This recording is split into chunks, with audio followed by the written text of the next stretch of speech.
911 operator. 911, what's your emergency? Emma panicked, crying. Please help. Someone broke into our house. My dad. Oh God, there's so much blood. 911 operator. Okay, stay calm. Where are you right now? Emma. I'm in the living room. My dad's in his bedroom. I think he's dead. Please send someone. December 25th, 2024. Christmas morning. Las 6:27 Alto AM. A frantic teenager calls 911, reporting that an intruder has broken into her home in Billings, Montana, and murdered her father while she hid, terrified, in her bedroom. When police arrived, they found 42-year-old William Anderson dead in his bed, 3 gunshot wounds to the chest. His 16-year-old daughter, Emma, sat wrapped in a blanket, trembling, her story heartbreaking and convincing. But there was one problem. A neighbor's doorbell camera had been recording all night, and what it captured would expose one of the most calculated, cold-blooded murders in Montana history, because the killer wasn't hiding in Emma's closet that Christmas morning. Slow reveal. Emma's face, the killer, was Emma.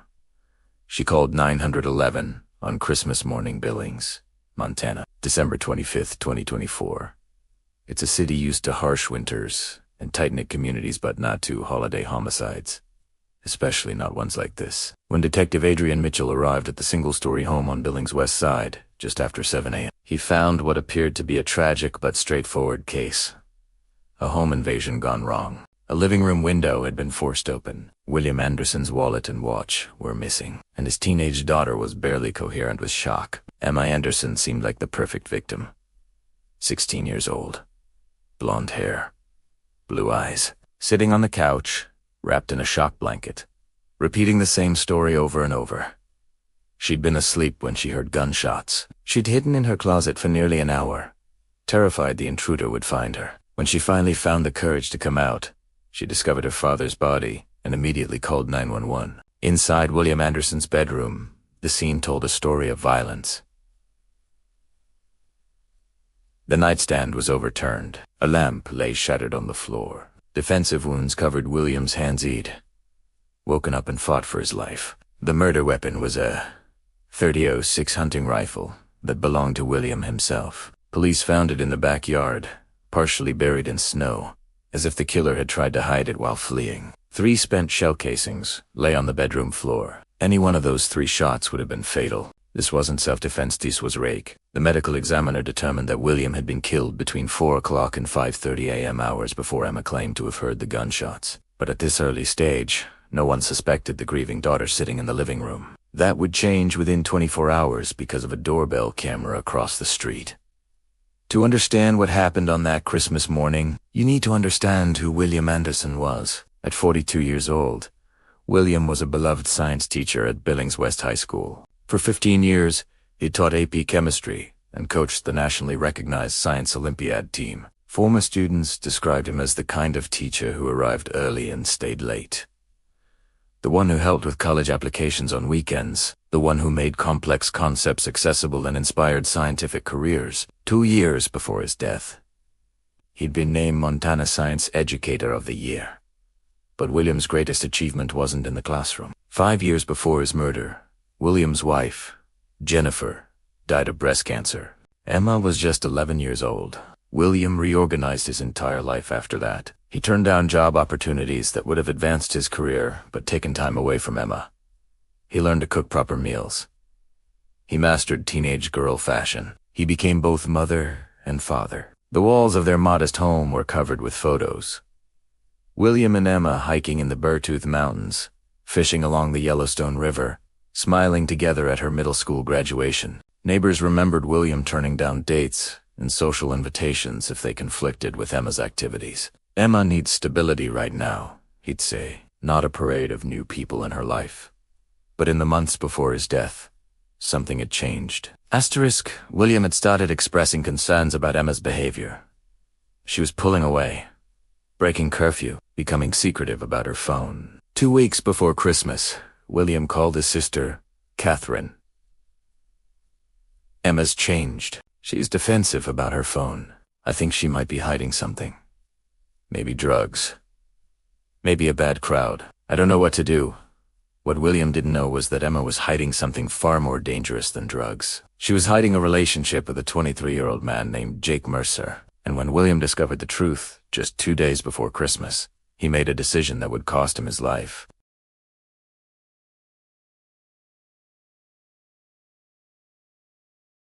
Detective Adrian Mitchell was a 15-year veteran of the Billings Police Department. He'd worked dozens of homicides, and something about this case wasn't sitting right.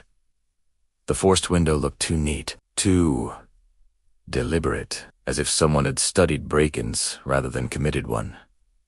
The house showed no signs of being ransacked. Only William's wallet and watch were missing, yet valuable electronics sat in plain sight. And Emma's story, while convincing on the surface, felt rehearsed.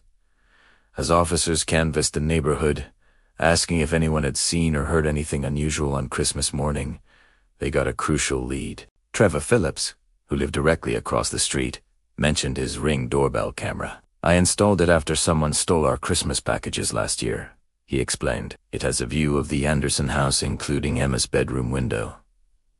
That doorbell camera was about to crack the case wide open. The footage showed the quiet street in the pre-dawn hours of Christmas morning. Most houses were dark, most families asleep, but Emma Anderson's bedroom window told a different story. For 12 a.m., Emma's bedroom light turns on. For 17 a.m., light goes off. 4:22 a.m., light turns on again.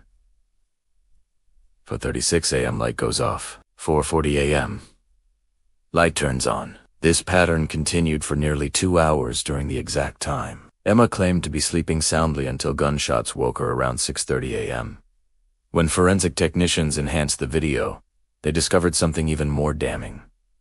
Shadows moving past the bedroom window at 4:38 a.m., moving in the direction of William Anderson's bedroom.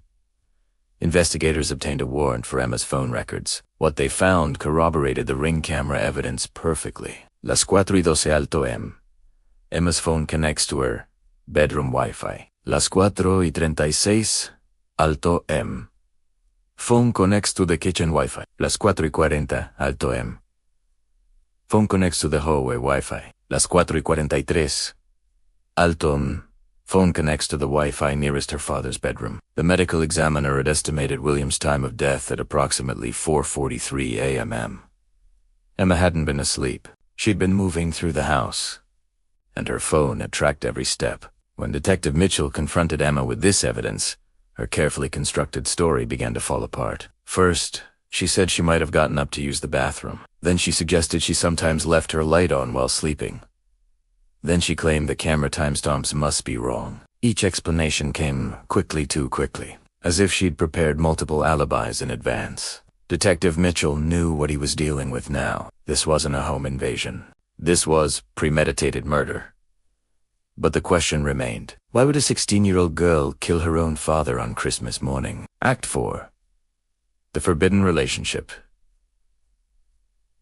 Cheek Mercer, 23 years old. Shift manager at a local electronics store. He seemed like an unlikely catalyst for murder.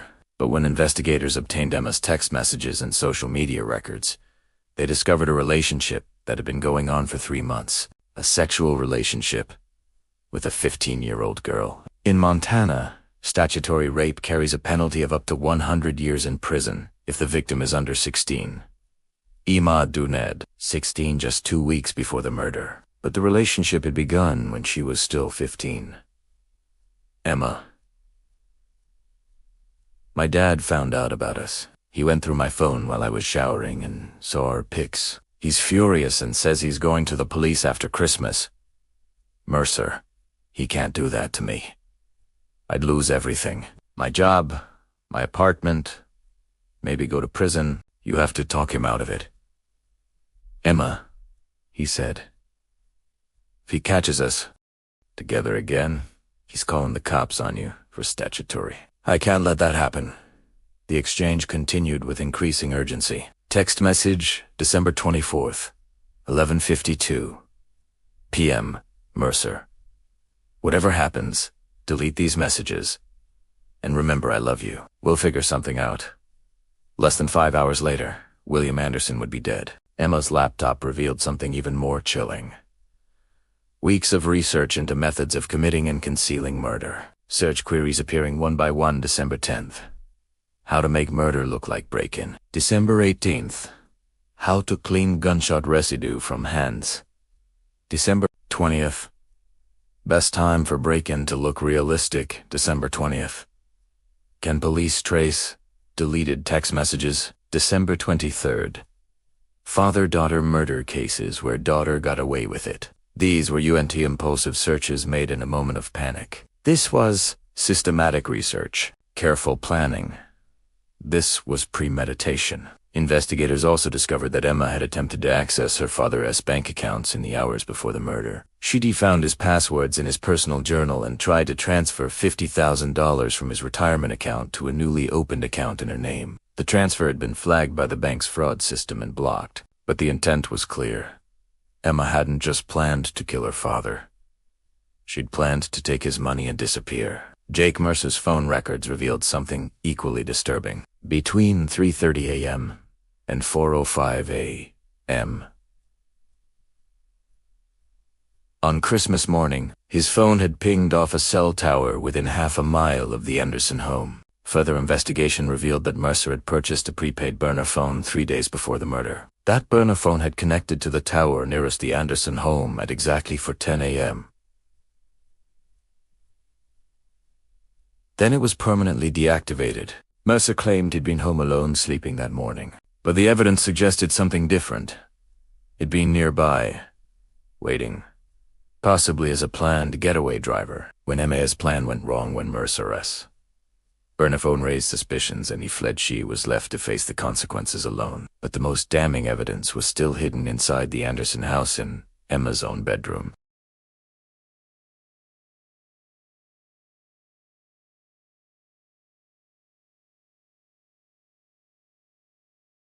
What they found was devastating. Hidden inside a ventilation duct, accessible by removing a floor register in Emma's closet, investigators discovered blood-spattered clothing. The blood spatter pattern on Emma's nightshirt matched the arterial spray from William's final chest wound, the shot that had struck his heart. This wasn't blood from checking a pulse, as Emma had claimed. This was cast-off blood from standing directly in the line of fire. Emma's gunshot residue test had come back positive on both hands, with particularly heavy concentrations on her right palm and between her thumb and forefinger. A distribution pattern, forensics experts determined, consistent with firing a rifle, not with touching a wound. The murder weapon itself yielded crucial evidence. While the Remington 700 rifle had been wiped clean of fingerprints, DNA analysis found microscopic skin cells in the checkering of the wooden stock. The DNA matched Emma with 99.9997% probability. The gun safe from which the rifle had been taken showed no signs of forced entry.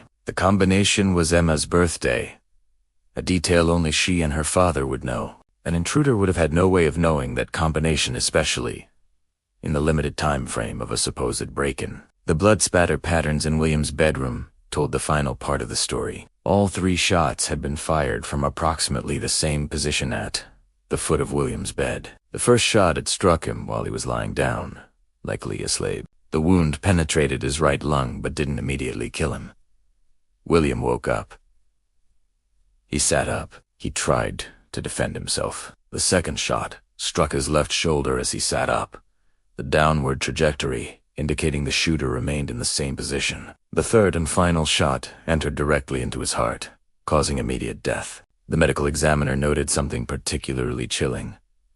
The third shot had been placed with remarkable accuracy for someone in a high-stress situation. It struck precisely where it would cause the most immediate fatal damage. This wasn't panic fire. This was deliberate execution. Footprints leading from the back door to where the rifle was found matched the size and tread pattern of MLS winter boots. Snow accumulation patterns indicated the footprints had been made shortly after 5 a.m., exactly when Emma would have been disposing of the murder weapon. Every piece of physical evidence pointed in one direction.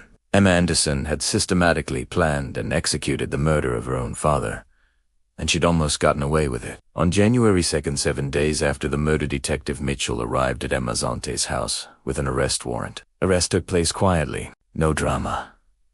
No chase. Emma Anderson showed little visible reaction as Detective Mitchell read her Miranda rights. She simply nodded at each statement, as if mentally checking items off a list. The interrogation room at the Billings Police Department was deliberately sparse.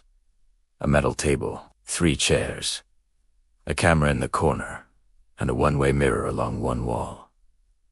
Emma sat with perfect posture, her hands folded neatly on the table. Her composure was unnatural for a 16-year-old facing a murder charge. Detective Mitchell began methodically, showing Emma the Ring camera footage, the cell phone data, the text messages with Jake Mercer. With each new piece of evidence, Emma offered explanations.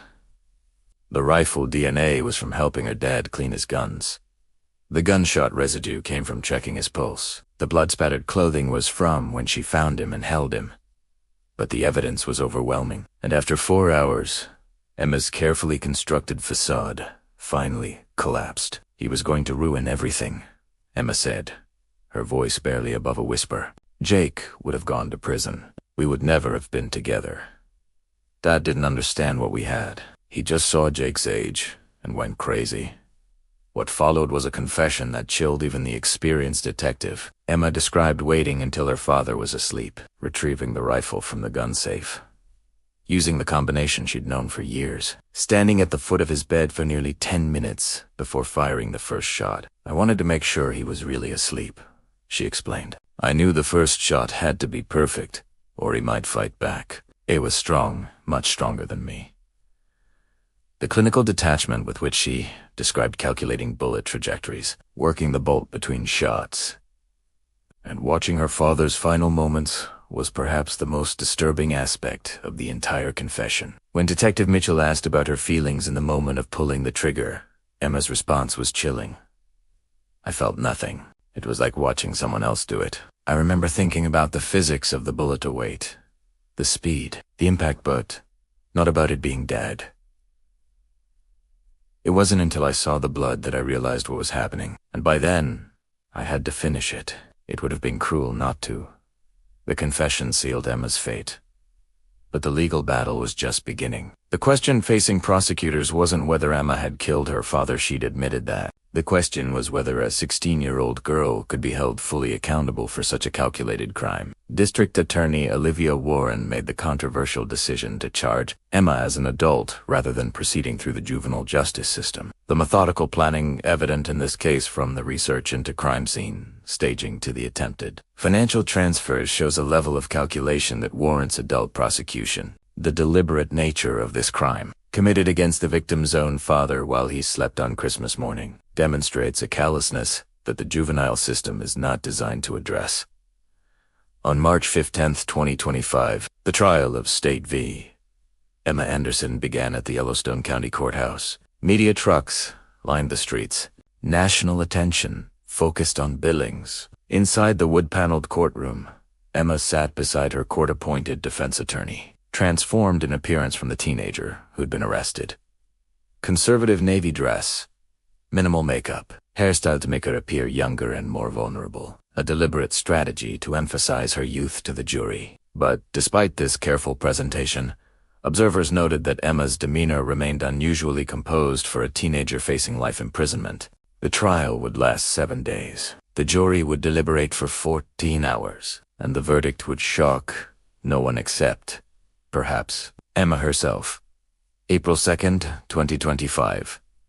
After 7 days of testimony and 14 hours of deliberation, the jury returned with their verdict. The foreperson stood, unfolding the verdict form. In the case of State of Montana versus Emma Louise Anderson, on the charge of murder in the first degree, we, the jury, find the defendant guilty. Emma's face paled visibly. Her eyes widened as the reality of her situation seemed to finally penetrate the detachment she'd maintained for months. At the sentencing hearing, William Anderson's sister, Catherine Walls, delivered a victim impact statement that moved the entire courtroom to tears. Emma, your father loved you more than anything in this world. He changed careers to be more present for you. He learned to cook your favorite meals. He was so proud of you. And now he's gone not because of illness or accident, but because you decided his life was worth less than your relationship with a man who manipulated you. You didn't just kill your father. You took a beloved teacher from hundreds of students. You took a brother, a friend, a colleague who had decades of contributions still to make. And for what? For a relationship that was already over before you even stood trial. Judge Harold Blackwood addressed Emma directly before sentencing. Ms. Anderson, you took the life of the person who loved you most in this world. You did so not in a moment of passion, but after weeks of planning. While your age is a mitigating factor, the calculated nature of this crime demonstrates a level of moral culpability that cannot be dismissed as mere adolescent impulsivity. It is therefore the sentence of this court that you shall be committed to the Montana State Prison for the term of your natural life, without the possibility of parole. Then Judge Blackwood said the words that would be quoted in headlines across the country. Ms. Anderson, I feel compelled to make the meaning of this sentence absolutely clear. This court is sentencing you to die in prison. You will never again know freedom. This is the consequence of your decision to end your father's life. Emma's composure finally shattered. Her face crumpled as the reality of her future became inescapable. As deputies moved to take her into custody, she turned toward her aunt in the gallery, reaching out, one hand seeking connection, or perhaps forgiveness. But Catherine Walsh turned away, unable to meet the eyes of her brother's killer. Today, Emma Anderson remains in the Montana Women's Prison, serving a life sentence without the possibility of parole. William Anderson's legacy lives on through a scholarship program established in his name, helping students pursue careers in science, a field he loved and taught with such passion. The Anderson case became a landmark in juvenile justice debates, cited in arguments about trying minors as adults and the appropriateness of life sentences for juvenile offenders. But for the Anderson family, for William's students, and for the Billings community, no legal precedent can restore what was taken that Christmas morning. A father who loved his daughter unconditionally. A teacher who inspired hundreds of students. A life ended by 3 bullets fired by the person he trusted most. The Emma Anderson case raises difficult questions about justice, accountability, and whether a 16-year-old should be sentenced to die in prison, regardless of the crime. What do you think? Was justice served? Or did the system fail to account for Emma's age and the manipulative influence of an older predator? Drop your thoughts in the comments below. I read every single one, and I want to hear your perspective on this deeply troubling case. If this case affected you, hit that like button and share this video with someone who needs to hear this story. These are the cases that challenge our beliefs about justice and redemption. Don't forget to subscribe and turn on notifications, because next week we're recovering another case that will leave you questioning everything you thought you knew about family bonds and betrayal. The next video is already queued up on your screen. Click it now to dive into another true crime case that shocked the nation. Thanks for watching. Stay safe, and remember, sometimes the people we trust most are the ones we should fear.